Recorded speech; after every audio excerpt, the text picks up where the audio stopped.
संख्याओं के अभ्यास 1C में क्वेश्चन है। तुमको 4-5 परिमेय संख्याएं दी है। तुमको कहा गया है कि इसकी तुलना करनी है कि कौन संख्या बड़ी है कौन छोटी है। किस क्रम में लिखना है? अवरोही क्रम में। 2 क्वेश्चन है, दोनों में अवरोही क्रम है? अवरोही दोनों क्रम है ना। एक में आरोही क्रम है, एक में आरोही मतलब क्या होता है? छोटे से बड़ा और अवरोही माने छोटा।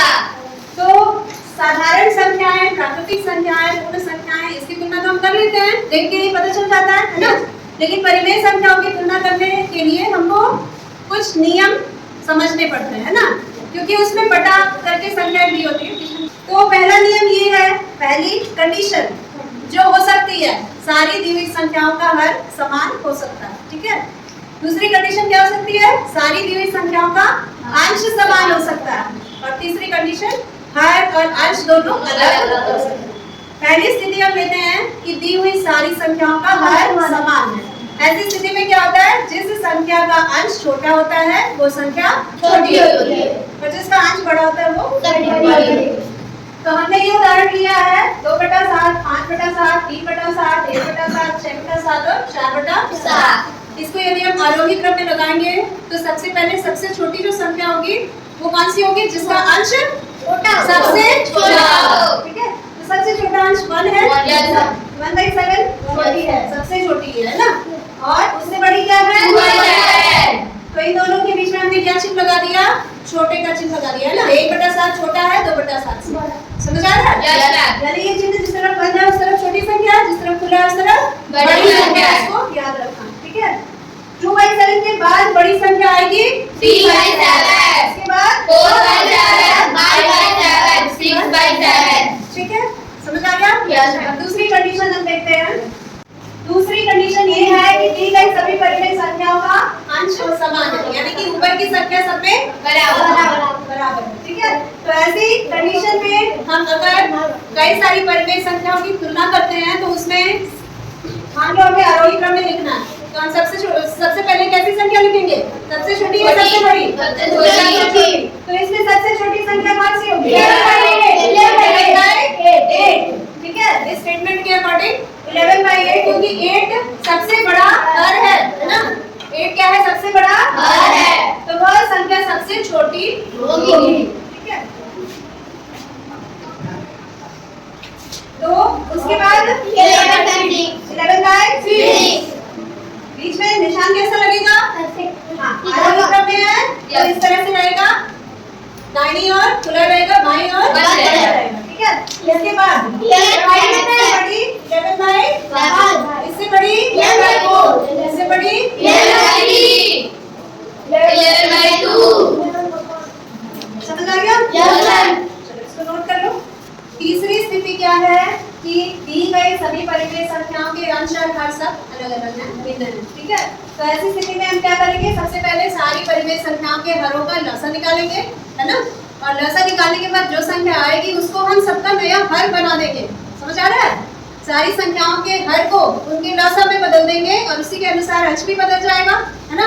जब अंश बदल जाएगा तब हम नई जो परिमेय संख्याएं हमें प्राप्त होगी जिनमें सबका हर समान हो जाएगा, लसा के बराबर हो जाएगा, तब उनकी तुलना करेंगे, ठीक है। तो जिसमें अंश छोटा होगा वो संख्या छोटी हो जाएगी और जिसका अंश बड़ा होगा वो संख्या बड़ी हो जाएगी। समझ आ रहा है? ये नियम लिख लो। फिर एक उदाहरण देख लेते हैं हम। तो ये उदाहरण हम लेते हैं जो तुम्हारी बुक में भी दिया हुआ है। क्वेश्चन नंबर क्या है? 4। अभ्यास 1C का क्वेश्चन नंबर 4 है, ठीक है। इसमें हमको तुलना करने के लिए जो संख्याएं दी है, 4 परिमेय संख्याएं दी है, इनमें सबके अंश हर सब अलग हैं और इनके चिन्ह भी अलग है, ठीक है। किसी में प्लस है, किसी में माइनस है। तो इसमें कौन कौन सी परिमेय संख्याएं धनात्मक लग रही है तुमको? धनात्मक प्लस वाली सबसे लास्ट वाला, और ये नहीं है फर्स्ट वाला जिसमें दोनों प्लस है, या लास्ट वाला जिसमें दोनों माइनस है, क्योंकि माइनस माइनस कट जाएगा तो क्या हो जाएगा? ठीक है। तो ये 3/5 माइनस 7/10, और ये जो तीसरी संख्या जिसमें नीचे माइनस दिया है उसको हम ऊपर माइनस कर लेंगे तो भी कोई इसके मान में अंतर नहीं आएगा, ठीक है। तो इसको हम -8/15 भी लिख सकते हैं, उसका वैल्यू सेम रहेगा।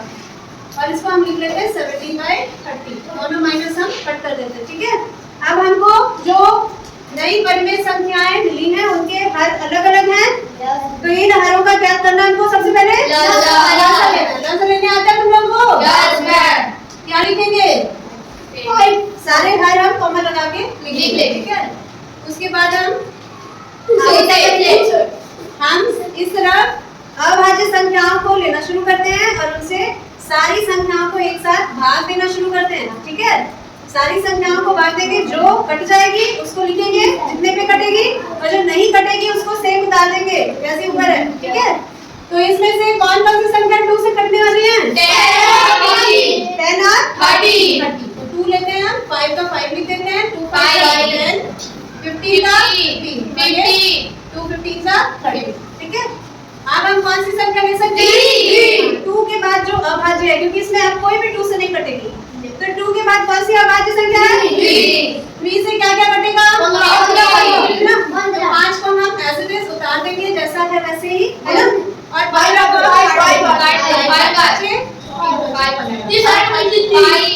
5 लेंगे जिससे सब 5 कट जाएगा। तो जब हमारे यहाँ 1 आ जाता है सब में, हर संख्या जब 1 में बदल जाती है, तब हम बाएं तरफ जो भी हमने संख्याएं ली है भाग करने के लिए, वो संख्याएं हम गुणा करके लिख देते हैं, वही हमारा थोड़ी संख्या लसा कितना होगा? 30। 2 into 3 into 5, है ना। 2 3 का 6, 6 5 का 30। अब हमें क्या करना है? इन चारों संख्याओं के हरों को 30 में बदलना है। तो उसके लिए हम पहले पहली संख्या लेंगे, इसको नीचे 30 कैसे लाएंगे? 5 में देखेंगे कि 6 संख्या से गुणा करने पे तो 5 गुणा 6, तो ऊपर भी हम उसी संख्या से गुणा करते हैं जिससे हम नीचे गुणा करते हैं, ठीक है। तो 3 छक्के 18, 5 छक्के 30। तो पहली संख्या हमारी हो गई 18/30, जो 3/5 थी। अब हम लेते हैं -7/10, -7 और नीचे है 10। 10 में क्या गुणा करेंगे कि 30 आ जाए? 3 का, तो 3 का ही गुणा ऊपर भी कर देंगे, तो ऊपर क्या हो जाएगा? -21, है ना, बाय 30। ये दूसरी संख्या हो गई। तीसरी है -8/15, इसमें हम 15 के साथ 2 देखेंगे कि किस संख्या का गुणा करने से 2 लसा के बराबर हो जाएगा। उसी से हम अंश का भी गुणा करेंगे, तो माइनस जाएगा 16/30। लास्ट है 17/30, तो ये तो 30 ऑलरेडी है, पहले से 30 है, तो ये 17/30 ही रहेगा। इसमें हमको कुछ भी गुणा करने की जरूरत नहीं है, ठीक है। अब हमारे पास ये 4 नई संख्याएं आ गई जो इन्हीं संख्याओं को बदल के आई हैं। अब इनकी तुलना करेंगे, ठीक है।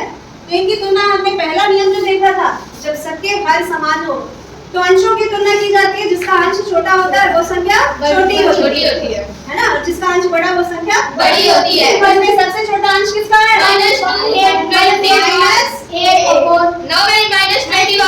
ये बताओ माइनस में संख्या जितनी बड़ी हो उसका मान उतना छोटा होता है। माइनस में संख्या जितनी बड़ी हो उसका मान उतना छोटा होता है। सबसे छोटी है -21/30। चिन्ह कौन सा लगाएंगे? हम आरोही क्रम लिख रहे हैं, आरोही क्रम, तो चिन्ह ऐसे लगेगा, है ना, यानी आगे बड़ी संख्या होगी, ठीक है। पहले सबसे छोटी संख्या, उसके आगे उससे बड़ी और सबसे बड़ी, है ना। तो इसके बाद कौन सी आएगी?